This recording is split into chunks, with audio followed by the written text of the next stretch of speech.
Previous generation থেকে present generation mental হেলথটাকে নিয়ে একটু বেশি চ্যালেঞ্জ ফেস করতেছে। আপনার আমি অপিনিয়নটা জানতে চাচ্ছিলাম। অবভিয়াসলি আমাদের আসলে এটাতে অনেকগুলো রিজন আছে। আমাদের যখন আগের জেনারেশন যেটা ছিল, ওরা ছিল আসলে এক্সটেন্ডেড ফ্যামিলিতে, তো they are very much focused on their family. এখন যেহেতু আমরা নিউক্লিয়ার ফ্যামিলিতে এসেছি, আমরা আমাদেরকে নিয়ে চিন্তা করার সময় পাচ্ছি, সুযোগ হচ্ছে। এই সময়টাতে এসে আসলে আমরা যখন নিজেদেরকে জানতে পারছি, তখন আসলে আমাদের ভেতরে যখন একাকিত্বটা বাড়ছে, আমরা মেন্টাল হেলথের বিষয়টা নিয়ে গুরুত্ব দিচ্ছি। এবং কিন্তু যেটা প্রবলেম হচ্ছে, আমাদের এখানে দুইটা জেনারেশন যখন মুখোমুখি হচ্ছে, তারা হচ্ছে আমাদের যে মেন্টাল হেলথের যে প্রবলেমগুলো, ব্যাপারটাকে প্রায়োরিটি দিচ্ছে না। দেখা যায় তারা ফিজিক্যাল হেলথের বিষয়টা নিয়ে দেখা যাচ্ছে concern, but not about the mental health. So আমাদের জেনারেশন বা এই generation very much concerned about mental health, যেটাকে হচ্ছে আমাদের আগের জেনারেশন একটু ব্যাপারটা আসলে ওনারা সিরিয়াসলি নিচ্ছে না। I hope next generation will be ঠিক হচ্ছে। Okay, if you allow me, then I will ask next question. Sure. Yeah, so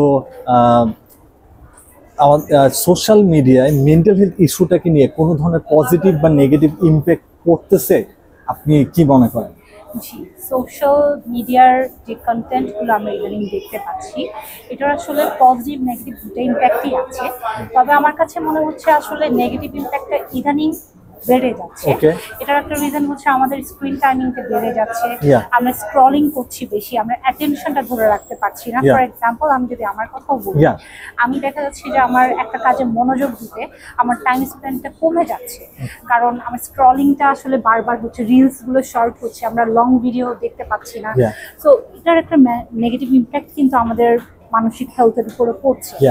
so এটা ছাড়াও যদি আমরা বলি পজিটিভটা যদি বলি, রিসেন্টলি আমি বেশ কিছু ভিডিওস দেখেছি যেগুলো হচ্ছে মেন্টাল হেলথের উপরে, মানে আমাদেরকে কিভাবে আমরা ভালো কিছু করতে পারি, এরকম কিছু পজিটিভ সাইড অবভিয়াসলি আছে। বাট রেদার দেন দ্যাট আমার মনে হচ্ছে নেগেটিভ ইম্প্যাক্টটা বেশি পড়ছে। ওকে, থার্ড কোয়েশ্চেন। সো আমাদের সোসাইটিতে মেন্টাল হেলথ ইস্যুটাকে নিয়ে কিছু মানুষ কথা বলতে ভয় পায়। কেন ভয় পায় বলে আপনি মনে করেন? আচ্ছা, তো এখনো ব্যাপারটা আসলে একটা স্টিগমার মতো আছে, সবাই যেটাকে ট্যাবু বলে। কারণ হচ্ছে মানসিক জিনিসটা আসলে আমরা দেখতে পাই না। আপনার শরীরে অসুখ হলে এটার একটা সিমটমস থাকে, বাট আপনি যখন মানসিকভাবে অসুস্থ হবেন, এটা আসলে দেখা যায় না, ইটস নট ভিজিবল। যার কারণে হচ্ছে হয়তো আপনি বার্স্ট আউট করছেন, আপনি অস্থিরতা ফিল করছেন, যেটাকে মানুষজন বলছে হচ্ছে মানে আমার আশেপাশে মানুষজন হয়তো বা বলতেছে হচ্ছে আপনি হয়তো বা কাজের চাপ বা অন্যান্য কারণে আপনাকে এটা কোনো না কোনোভাবে ডেমোলিশ করতে চায়।